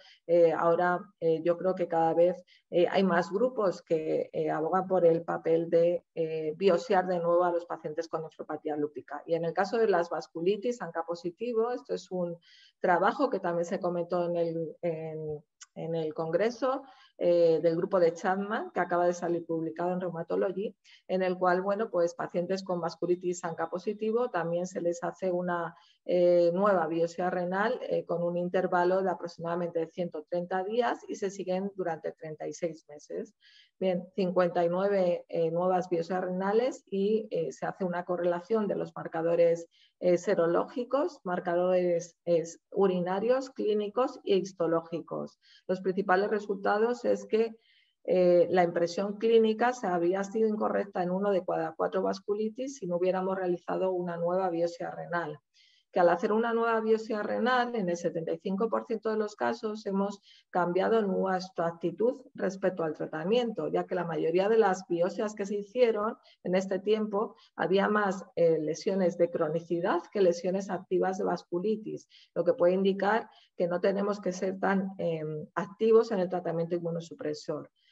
Otro punto importante es que la presencia de hematuria no discriminaba entre una enfermedad activa, estoy hablando de vasculitis, o inactiva. Por lo tanto, también en las vasculitis la biopsia renal, la rebiopsia renal se postula como una herramienta excelente para predecir la evolución del paciente desde el punto de vista renal y para modificar la pauta de tratamiento. Y nada más, muchísimas gracias y doy paso al último ponente. Voy a dejar de compartir, que es el doctor Tino Villanueva, que nos va a hablar de trasplante. Cuando quieras. Muchas gracias, Mariam. Voy a compartir la pantalla y ya estamos. Bueno, muy buenas tardes a todos. Muchísimas gracias a la SEM por la invitación. Muchísimas gracias también a GSK. Y bueno, vamos a cerrar con el bloque de trasplante renal. ¿Cómo fue el trasplante en la ERA? Bueno, pues tuvimos una serie de mesas. La primera que tenemos aquí fue la de Continuing Medical Education. Tuvimos 3 simposios y tuvimos 4 sesiones de comunicaciones orales, que son en las que nos vamos a centrar a lo largo de los highlights. Para favorecer un poquito el desarrollo y facilitar el seguimiento de la sesión, he organizado los contenidos en estos 5 bloques que iremos viendo ahora uno por uno. Empezamos con la nefroprotección en el trasplante renal. Encontramos este estudio que no podía faltar, es un trabajo multicéntrico español que lo presentó Clara García Carro, liderado por la doctora Ana Sánchez Fructuoso del Hospital Clínico de San Carlos, en el que bueno, muchos hemos tenido la suerte de participar. Y bueno, su principal objetivo era investigar si los inhibidores de SGLT2 eran seguros y eran bien tolerados en los pacientes trasplantados renales. En este trabajo pues, participamos 18 centros españoles, reclutando un total de 284 receptores de trasplante renal, que bueno, puede ser la serie más extensa recogida hasta la fecha. Y en cuanto a los resultados, lo que encontramos fue un deterioro leve de la función renal, ¿no? Tras 6 meses de tratamiento, pero bueno, apenas era de 2 mililitros minuto. Y lo que vimos también, que es algo bastante positivo, es que se produjo una reducción de la proteinuria, ¿no? Que como sabemos es importante, lo acabamos de comentar hace un par de minutos, que para frenar esa progresión a enfermedad renal crónica terminal, ¿no? Otra serie de variables clínicas también de interés, pues encontramos una reducción estadísticamente significativa en el peso corporal, en la tensión arterial sistólica, diastólica, reducción de la hemoglobina glicosilada y en el colesterol. Por otra parte, eso se reflejó que estos pacientes consiguieron reducir en parte el uso de la prescripción de insulinas lentas, de insulinas rápidas y una reducción también en el uso de fármacos antihipertensivos, principalmente en el uso de diuréticos. En cuanto a los eventos adversos, que es algo que a todos nos preocupa mucho con este tipo de tratamiento, especialmente con los pacientes trasplantados renales, pues son los eventos adversos. Bueno, pues tras un año de seguimiento vemos que un 26% de la muestra no habían referido ningún tipo de evento adverso, aunque sí que es cierto que las infecciones del tracto urinario fueron el evento adverso más frecuente, pero como vemos aquí en esta gráfica, no apareció en mayor frecuencia que la que podía aparecer antes del inicio del tratamiento. No obstante, se dieron sobre todo en aquellos pacientes que habían tenido infecciones urinarias previas. Vemos aquí más resultados de seguridad, hubo 3 pérdidas de injerto, solamente una de ellas se relaciona con el tratamiento de inhibidores de SGLT2 que fue debido a una pielonefritis fúngica. Como conclusión respecto a este estudio, podemos deducir que el tratamiento con inhibidores de SGLT2 en pacientes trasplantados renales se asoció a un deterioro leve de la función renal, que bueno, tal vez no sea clínicamente significativo, esto lo hemos visto también en la población general y sabemos que es lo esperable que ocurra en los primeros meses de tratamiento. Se redujo también la proteinuria, una reducción en el peso corporal y una mejoría en el perfil metabólico de estos pacientes, que tan importante es, y una baja incidencia de eventos adversos, principalmente las infecciones del tracto urinario. De ahí la necesidad de reforzar, ¿no? y de insistir continuamente en nuestros pacientes la necesidad de tomar medidas preventivas, ¿no? Para evitar las infecciones de orina. Bien, pasamos ahora al bloque de nuevas herramientas en el seguimiento del trasplante renal. Este bloque yo lo encontré bastante interesante, ¿no? Porque se centra sobre todo en los modelos predictivos, el Big Data, ¿no? que la verdad que cada vez va teniendo más importancia en nuestro día a día. Y bueno, salieron bastantes comunicaciones muy interesantes. Esta primera que tenemos aquí es del grupo francés. Intenta evaluar si la asociación del DNA libre del donante identificado en el suero del receptor se relaciona con el diagnóstico histológico, con la actividad de la enfermedad, si está asociado también con la presencia de rechazo y si además el DNA libre del donante junto con otras variables, ¿no?, de uso más rutinario, ¿no?, en la práctica clínica, es capaz de predecir de una forma más fiable la posibilidad de rechazo, ¿no? Se trata de un estudio que engloba una cohorte de casi 1.500 pacientes trasplantados renales con un diseño ambidextrativo. Tiene una primera cohorte que es retrospectiva y una cohorte prospectiva que sería la cohorte de validación. Lo que vemos aquí es que en esta primera figura de la izquierda se centra sobre todo en lesiones histológicas activas, ¿no?, de daño crónico. Aquí podemos ver que el DNA libre del donante no se correlaciona con ella y está expresado con la misma frecuencia en scores que es en torno al 0, 1, que en scores de daño más severo. Sin embargo, en esta figura de la derecha, que se centra en lesiones agudas como la glomerulitis, la capilaritis peritubular, los depósitos de C4D, vemos que así sí que hay asociación y a cuanto más grande es el score de la biopsia, mayor representación de DNA libre del donante en contra. En esta última diapositiva vemos aparte que el DNA libre del donante en el análisis multivariante se asoció de forma independiente con la aparición de rechazo y en esta curva ROC que vemos aquí en mano derecha, lo que hemos comentado previamente, la asociación del DNA libre del donante junto con las otras variables clínicas que hemos descrito, que sería esta curva azul, ofrece una buena capacidad predictiva de rechazo, lo cual es un modelo bastante potente. Como conclusiones, es lo que hemos comentado, que principalmente los niveles de DNA libre del donante se relacionan a las lesiones histológicas principalmente de daño agudo, como la electrolitis, la capilaritis peritubular, los depósitos de C4D, sin asociación con las lesiones inactivas. En el análisis multivariante, el DNA libre se comportó como un factor independiente y además mostró un valor adicional a la capacidad predictiva de rechazo si se suma con otras variables descritas previamente. Esta siguiente comunicación también es del grupo de Lupi, del grupo francés, y nos habla de la Mortality Box, de la mBox. Mucho hemos oído hablar de la iBox, ¿no?, que se trata de un modelo que intenta predecir la supervivencia del injerto a largo plazo. Pues este modelo es similar, pero lo que intenta es predecir la supervivencia del receptor. Se trata de un modelo que incluye más de 160 variables, tanto del receptor como del donante, las características del injerto, variables biológicas y de imagen al día 0 y al año post-trasplante. Y bueno, finalmente, mediante un análisis, se incluye un análisis multivariante, de las cuales finalmente solamente nos quedaremos con 19 variables, ¿no?, que son las que ofrecen mayor potencial. Estas variables, pues, como hemos hablado previamente, se centran en los antecedentes del receptor, complicaciones que aparecen durante el primer año y muestras biológicas a los 12 meses. Por otra parte, vemos aquí que tiene una buena discriminación a lo largo del tiempo, que es bastante estable y vemos cómo se mantiene entre los 5 años, los 10 años, con un coeficiente estadístico del 0.8, lo cual quiere decir que tiene una asociación bastante fuerte.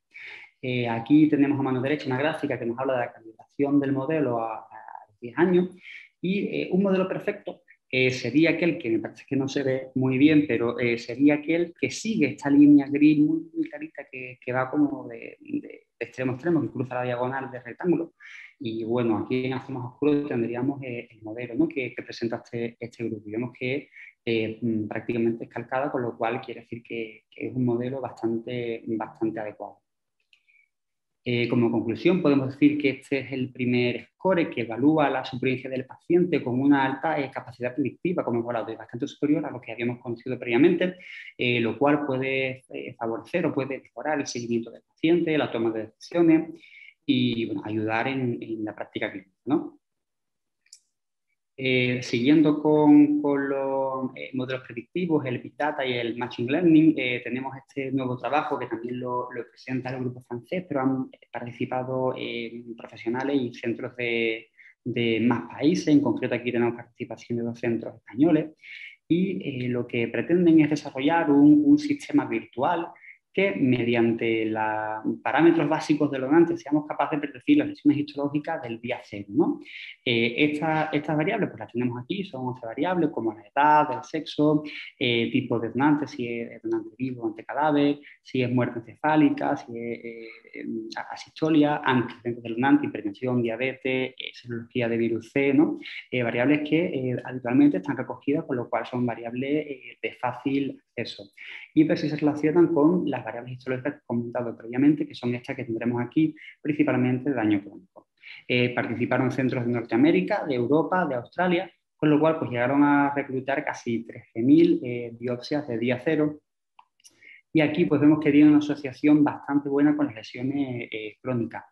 Aquí tenemos el ajuste que se hizo a este modelo mediante diversos métodos, un poco complejo, pero en todo caso podemos ver que la asociación era bastante fuerte y es un modelo bastante potente que nos permite predecir de una forma bastante exacta estas lesiones histológicas que esperamos encontrar en el día cero usando características básicas del donante, lo cual nos ayudaría a interpretar si en el seguimiento post-trasplante, si hay esta presencia de lesiones crónicas y sobre todo pues reducir costes. Y además nos dejan aquí el link a esta aplicación que está disponible para la consulta, para que la curioseemos y veamos. Seguimos evaluando los resultados del trasplante renal. Esta siguiente comunicación habla del registro europeo de pacientes trasplantados renales con síndrome hemolítico urémico atípico en tratamiento con eculizumab peritrasplante.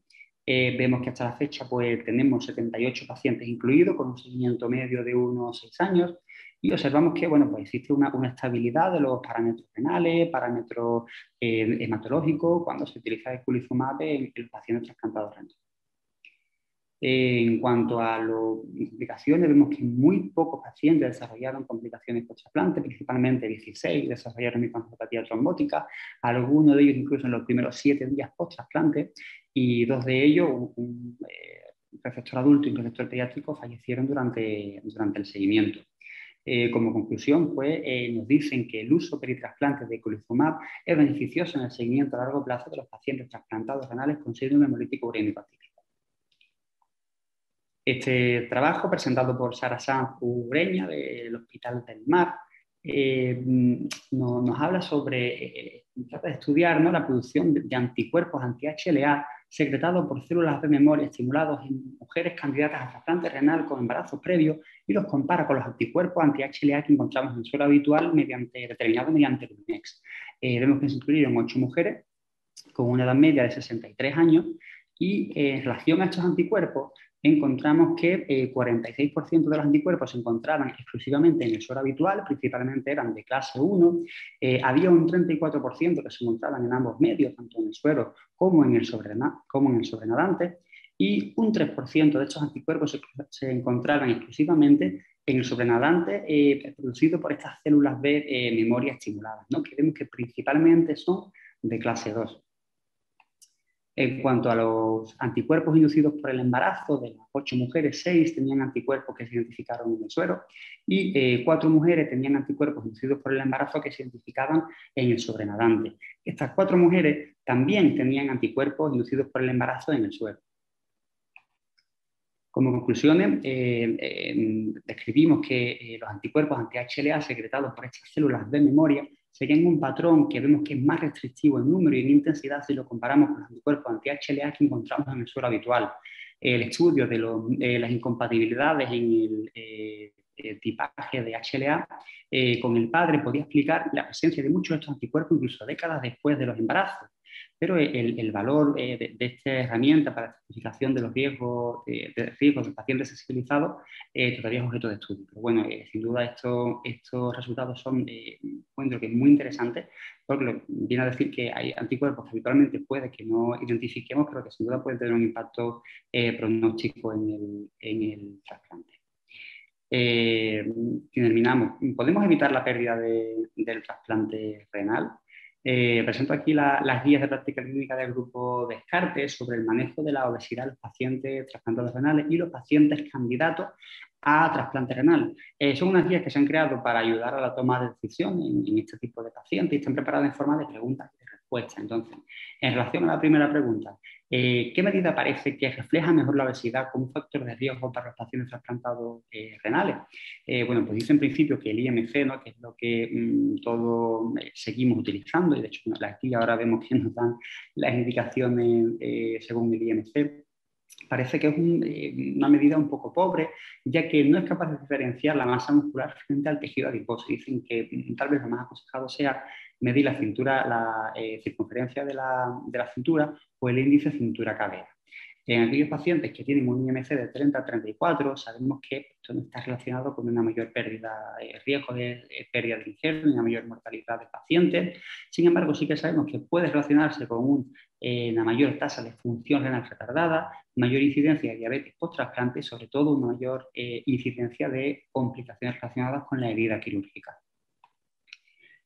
Aquellos pacientes que se sitúan con un IMC entre 30 o 39 nos dicen que si el paciente no tiene ninguna otra contraindicación para el trasplante, no debe excluirse de la lista de espera o no debe retrasarse su inclusión en lista de espera exclusivamente por este motivo. Sin embargo, en pacientes en casos un poco más extremos, con IMC por encima de 40, nos da la indicación de que tal vez deba considerarse la cirugía bariátrica. Dentro de este punto, que bueno, un highlight no solamente dentro del trasplante o la nefrología, sino yo creo que en toda la medicina actual, al igual que los inhibidores de SGLT2, encontramos los análogos del GLP-1, ¿no? En concreto, nos hablan de la liraglutida, que recientemente se ha aprobado para pacientes con obesidad tipo 1 y tipo 2, lo que en nuestro caso sería bastante beneficioso para intentar evitar ese retraso, ¿no?, en la inclusión en la lista de espera. El siguiente trabajo lo presenta Ana Bucheda, también del Hospital del Mar, y lo que nos habla es describe la participación de las diferentes células del sistema inmune en la inflamación microvascular aislada, ¿no?, con anticuerpos anti-HLA negativos, C4 negativo, que es una entidad todavía no muy bien descrita, y los pacientes con rechazo mediado por anticuerpos. Incluye un total de 221 pacientes receptores de trasplante renal, 73 de ellos con diagnóstico de rechazo mediado por anticuerpos, 32 de ellos tienen inflamación microvascular aislada y tenemos 116 pacientes de control. Estas células inmunes se identifican tanto en sangre periférica como en la infiltración de las muestras renales mediante la inmunohistoquímica. Para empezar, en sangre periférica lo que vemos es que los pacientes con inflamación microvascular aislada presentan una disminución en el número absoluto de células T, que son debido a extensa o de células o de linfocitos CD4 si lo comparamos respecto al grupo control, y de linfocitos CD8 si lo comparamos con los pacientes con un rechazo mediado por anticuerpos. Por otra parte, el número absoluto de células B no varió entre los tres grupos y fue similar. En cuanto a las células natural killer, vemos que tanto los pacientes con diagnóstico de rechazo mediado por anticuerpos y los pacientes con inflamación microvascular aislada presentaron un menor número de células circulantes natural killer que los controles. Y aquí tenemos un resumen de lo que sería la evaluación inmunohistoquímica en las biopsias renales. Y encontramos que los pacientes con rechazo mediado por anticuerpos y con inflamación microvascular presentan una mayor expresión de linfocitos T y de natural killer tanto en el glomérulo como en los capilares tubulares si lo comparamos con el grupo control. Sin embargo, y es la diferencia, yo creo que el hallazgo más importante de este estudio, es que los pacientes que tenían una inflamación microvascular aislada tenían menor infiltración de células plasmáticas tanto en el intersticio como en los capilares tubulares que los pacientes con diagnóstico de rechazo agudo mediado por anticuerpos, ¿no? Lo cual pues, quiere decir que debe haber un estímulo diferente, ¿no?, entre ambas entidades. A continuación, este trabajo lo presentan los compañeros del Hospital Clínic de Barcelona y nos definen los beneficios de supervivencia del trasplante combinado páncreas-riñón anticipado, ¿no? Es un trabajo que se hace a través del registro de la OPTN, que tiene un seguimiento de 2000 hasta 2017, un periodo de inclusión de 2000 hasta 2017, y de aquí pues, se obtiene un aporte de casi 10.000 pacientes que se someten a un trasplante simultáneo páncreas-riñón. Aquí los diferenciamos entre dos grupos, aquellos pacientes que se trasplantan de forma anticipada y aquellos pacientes que se trasplantan ya habiendo iniciado la diálisis.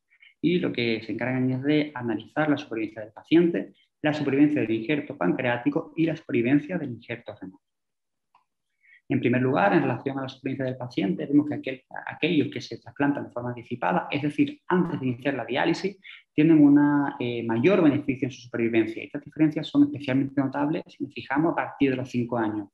No obstante, dentro de aquellos pacientes que inician diálisis y se trasplantan de forma precoz, es decir, en el primer año tras el inicio de la diálisis, estos resultados son igualmente satisfactorios si el paciente se trasplanta pues, más tarde. En relación a los otros objetivos, vemos que este mismo análisis pues, no impactó la supervivencia del injerto pancreático y sí que mostró beneficios en la supervivencia del injerto renal. Aquellos pacientes que se trasplantaban de forma anticipada iban a tener una mejor supervivencia del injerto renal. Y lo mismo si se trasplantaban, habían iniciado la diálisis pues, en los primeros 12 meses. Para terminar, quería traer aquí unas pinceladas de infección en el trasplante renal y, por supuesto, pues, del COVID. Es verdad que me gustaría haber puesto alguna comunicación, pero es verdad que no hubo y las minorales que habían, pues es verdad que no eran aspectos a lo mejor tan novedosos, ¿no? como nos hubiesen gustado. Puede que en parte porque como la deadline para el envío de los Astra pues, fue en enero y la de Congreso pues, fue en mayo, igual este decalaje de 4 meses y con los cambios y los hambre que hay en el COVID continuamente, pues es verdad que igual algunas se quedaban un poquitín. Entonces, bueno, me he centrado en el último simposio que nos hablaba sobre cómo mejorar la respuesta a la vacunación del COVID-19 en los pacientes trasplantados renales, ¿no? Y nos dan aquí 4 posibles estrategias. La primera es un aumento de la dosis de la vacuna, ya que se ha descrito que la respuesta a la dosis de la vacuna de mRNA es dosis dependiente, administrar las inyecciones en múltiples sitios, la vacunación heteróloga frente a la vacunación homóloga, ¿no? Por ejemplo, entre 2 vacunas mRNA, pues una vacuna mRNA y otra vacuna de vector, se ha descrito que puede tener mejores resultados. Y también nos describe que la intensidad del tratamiento con micofenolato se asocia a una peor respuesta. Bien, pues aquí nos presentan los resultados de este ensayo clínico, donde coge a pacientes trasplantados renales que tras 2 o 3 dosis de una vacuna mRNA siguen con serología negativa y definen 2 cohortes. Una primera cohorte en la que se va a hacer un ajuste de la dosis de la vacuna. Y pues tiene a pacientes a los que se les vacuna con la dosis estándar y a otros pacientes que se les administra una dosis doble, una vacuna en cada brazo el mismo día. Y tenemos la cohorte B, donde se randomiza a los pacientes a suspender el micofenolato la semana antes de la administración de la vacuna y la semana después, o por otro lado, a continuarlo durante todo el periodo de la vacunación.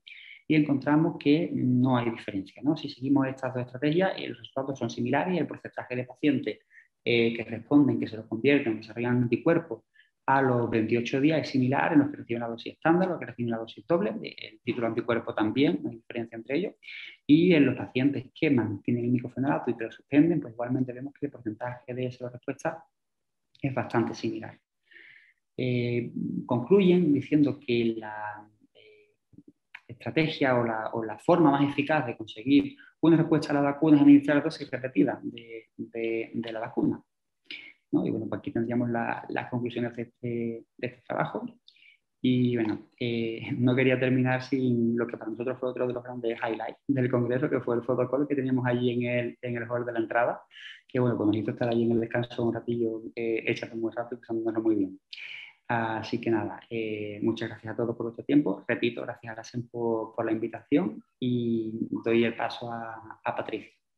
Bueno, muchísimas gracias. Habéis estado fenomenal, Tino, Emilio, Marian, y no tenemos tiempo para preguntas. Nos hemos comido el tiempo. Yo creo que era un esfuerzo enorme el resumir y bueno, y hemos dado mucha información, muchos datos. Y ahora os voy a pedir un esfuerzo añadido y es que resumáis en un titular algo de lo que habéis contado. Yo iba a hacer un resumen con 4 titulares, pero os dejo que vosotros lo hagáis. Voy a empezar yo para que vayáis pensando y en el orden que queráis los vais diciendo. Yo en relación a la anemia, que parece que es algo que, bueno, pues que ya tenemos todo sabido y que hacemos muy bien, yo creo que todavía tenemos mucho que mejorar y espero que los inhibidores de la prohidroxilasa del GIF y la inteligencia artificial, que también ha nombrado Tino en el trasplante, nos ayuden a mejorar este porcentaje de pacientes con anemia que sabemos que tiene tanta repercusión no solo en la calidad de vida, sino también en la morbimortalidad. ¿Quién se anima? En relación a la diálisis, yo diría que en Europa queda mucho sitio para la diálisis domiciliaria, ya sea diálisis peritoneal o hemodiálisis domiciliaria, y que es la tarea de todos, el buscar la mejor opción para el mejor momento del paciente. E insistir en un aspecto también que se hizo hincapié en varias sesiones, la diálisis incremental, tanto en diálisis peritoneal como en hemodiálisis. Abarata costes, preserva la funcionalidad residual, impacta menos en la calidad de vida del paciente. Quizá sea el momento de hacerlo. Muchas gracias, Emilio. Marian. Sí, yo 3 mensajes muy cortitos, es enfermedades autoinmunes.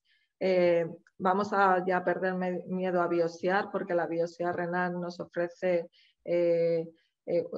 datos sobre pronóstico y sobre todo puede modificar el tratamiento, me parece súper importante. El segundo mensaje, en las enfermedades autoinmunes hay que tratar desde el punto de vista inmunológico, pero no nos olvidemos que son enfermedades que conducen a diálisis, no nos olvidemos de los factores, ¿no?, que aceleran la progresión de la enfermedad renal crónica y por lo tanto de ese tratamiento no inmunológico.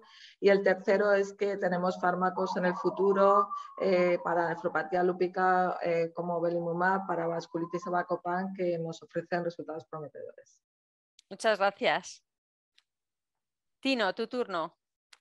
Yo quería cerrar que, bueno, es verdad que todavía tenemos mucho que mejorar en el trasplante, sobre todo en resultados a largo plazo, en función del seguimiento del paciente, supervivencia del paciente, supervivencia de los injertos a largo plazo, y es muy difícil estratificar bien el riesgo tanto del órgano como del propio receptor, ¿no? Yo espero que con estos modelos predictivos, integrando el Big Data, la inteligencia artificial, yo creo que nos van a ayudar a un poquito predecir mejor qué pronóstico pueden tener nuestros pacientes para así hacer un seguimiento y hacer un tratamiento dirigido con vista a mejorar estos resultados. Perfecto, pues nada, con esto cerramos. Muchas gracias a GSK, muchas gracias a vosotros y sobre todo a los que nos habéis estado escuchando esta tarde. Venga, hasta pronto. Muchas gracias. Hasta luego, buenas tardes, adiós. Buenas tardes.